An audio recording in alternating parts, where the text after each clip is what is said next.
Tumayo ang mga balahibo ko nang maramdaman ko ang bigat niyang kamay na naglalandas sa aking hita pataas sa aking dibdib. Ngayon, napalunok ako at napahawak sa unan. Yes, ngayon. May ibang oras pa ba? Hindi kasi I want to do it now. Ibinaba ni Harvey ang katawan niya upang madaganan niya ako. Noong una ay wala sa isip kong gumanti sa halik niya. Ngunit dahil sa malikot ang dila niya, ay hindi ko na malayan na nakikipagtastasan na pala ako ng halik sa kanya. Iniharap niya ako sa kanya, tuluyan na siyang pumatong sa akin. Mas lumalim naman ang halik niya sa akin. Napasingap ako nang maghiwalay ang mga labi namin ni Harvey. Humagilap ako ng hangin dahil halos maubusan na ako ng hininga dahil sa paghahalikan namin. Harvey, take off your clothes. Maautoridad na saad nito sa akin. Kitang-kita ko ang pamumula sa mukha ni Harvey. Tanda na nagiinit na talaga ang katawan niya. Samantalang ako naman ay nahihiya kung susundin ko ba talaga ang sinabi niya. I'm waiting, saad niya at bahagyang ngumiti sa akin. Ako naman ay nataranta dahil sa sinabi niya. Maghuhubad na ba talaga ako? Sa harap ni Harvey mismo? Hindi ko alam pero naiilang ako kay Harvey. Come here, saad niya.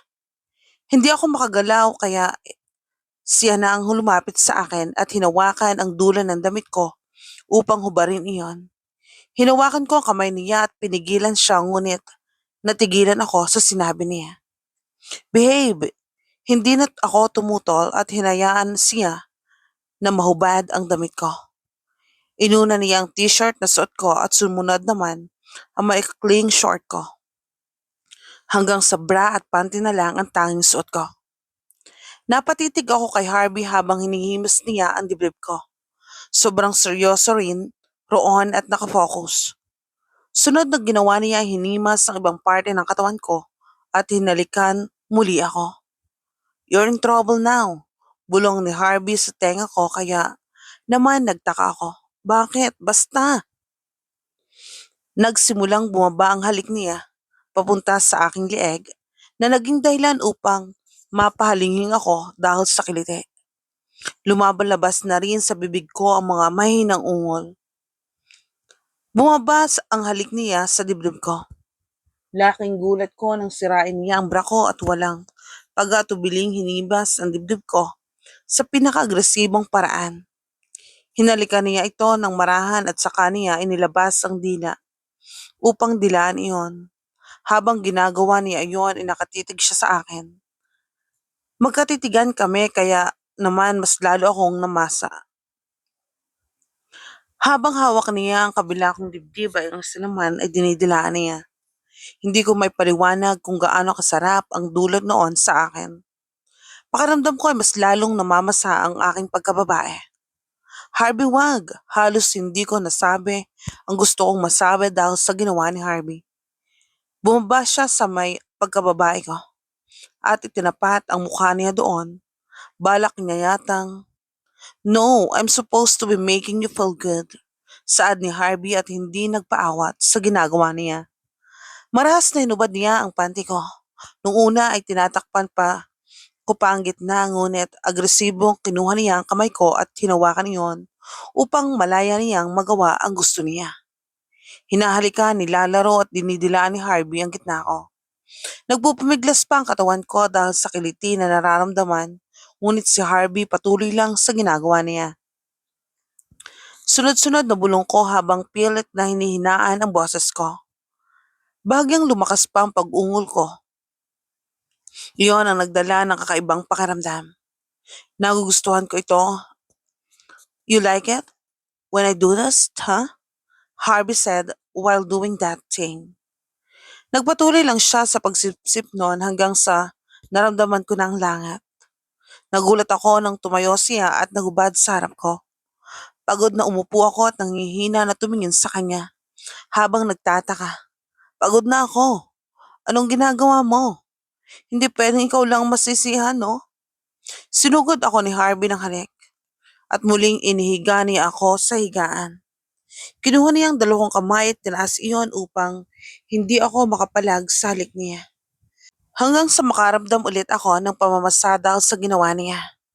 Sinimulan niyang ikuskus pa niya sa gitna ko, lalo na pang nagpabasa noon. Nagtataka na tinanong ko ang sarili ko kung bakit muli na naman akong nabuhayan dahil sa kanya. Mahina na ungol ni Harvey habang patuloy siya sa pagkuskos. Hanggang sa binitawan niya ang kamay ko at dinuruan niya. Ang kamay niya tinimas niya iyon sa kanyang alaga. Nagtaas baba ang kamay niya at maya-maya pa tinutok niya iyon sa bukana ng pagkababae ko. Napahinga muna ako ng malalim bago niya marahan na ipinasok iyon. Harvey, sigaw ko ng tuluyan na ito makapasok sa loob ko. Si Harvey naman ay tumingin lang sa akin at ngumiti.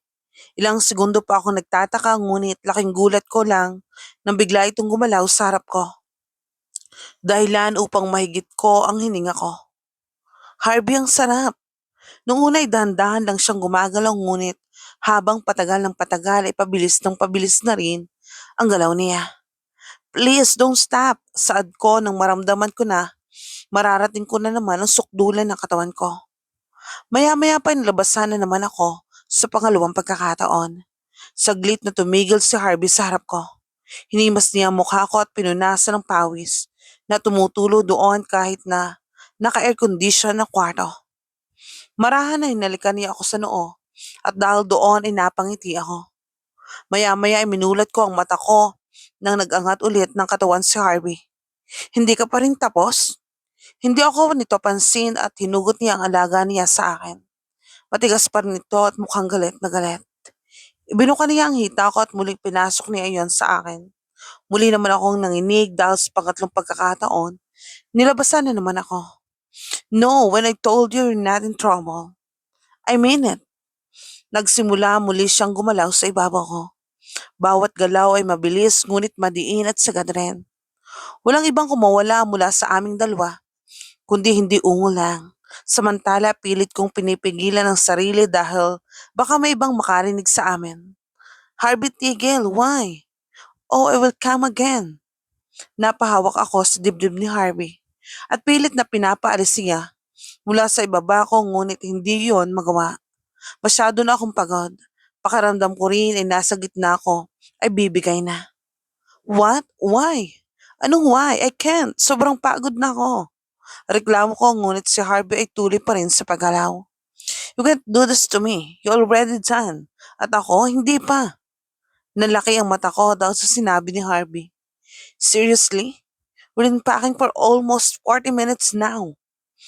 Halos 5 beses na rin ako nilabasan. Now who's telling me it hasn't come yet? Seryoso ka ba? Nakailan na ako, Harvey. I'm so tired. Niyakap niya lang ako ngunit tuloy pa rin siya sa pagbaya sa akin.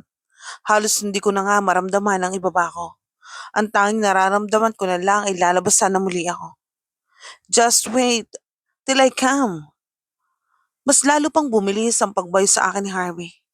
Napahinga naman ako nang hinugot na niya ang alaga niya ngunit muling nataranta ako nang ipasok niya ang dalawa ng daliri sa akin. Harvey, I like doing this.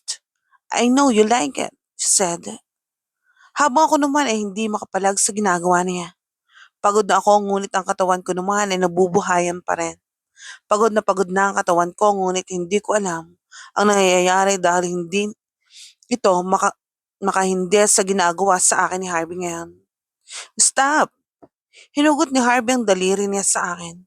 Pinagdikit ko ang mga hita ko upang hindi niya ulit iyon malaro. Ngunit wala ano hinawakan niya ang dalawa kong mga paa. Itinaas niya ang hita ko at naramdaman ko na naman ang pagpasok ng alaga niya sa pagkababae ko. Harvey, please, I'm already tired. Anya, bulong niya sa medyo husky na boses. Makalipas ang ilang minuto ay sumirit ako habang si Harvey naman ay mas bumilis pa. Hanggang sa maramdaman ko ang mainit na likido niya sa loob ko at kasunod noon ay ang pagbagsak niya sa ibabaw ko. Tanging mabibigat lang na hininga ang nanaig hanggang sa nagsalita ako. Bakit sa loob mo pinuto? Tumawa siya at nag-angat ng tingin. Inayos niya ang buhok at na nakaharang sa mukha ko at ngumiti. Aanak na kita. Agad na kinabahan ako dahil sa sinabi niya. Papakasalan rin. Sa mga sandaling iyon ay tila natunaw ang puso ko. Tumingin ako sa dalawang mata ni Harvey. Hindi yon nagsisinungaling. Hindi ko na napigilan ang sarili ko at hinalikan ko si Harvey dahil sobrang saya. I'm so happy, saad ko. May kinuha si Harvey sa ilalim ng unan at doon nakita ko ang singsing. Napakaganda noon at talagang kumikislap dahil sa diamond. Kanina ko pa to gustong ibigay, kaso dumating lang yung kasungot na yon. Natawa ko at muling hinalikan si Harvey. Will you marry me? Yes, I will marry you, Harvey. Hinalikan niya ako ng matagal bago pa man bumitiw. Nakita ko ang ngiti sa mukha ni Harvey at ang saya. Wala ka namang choice, tinaniman na kita.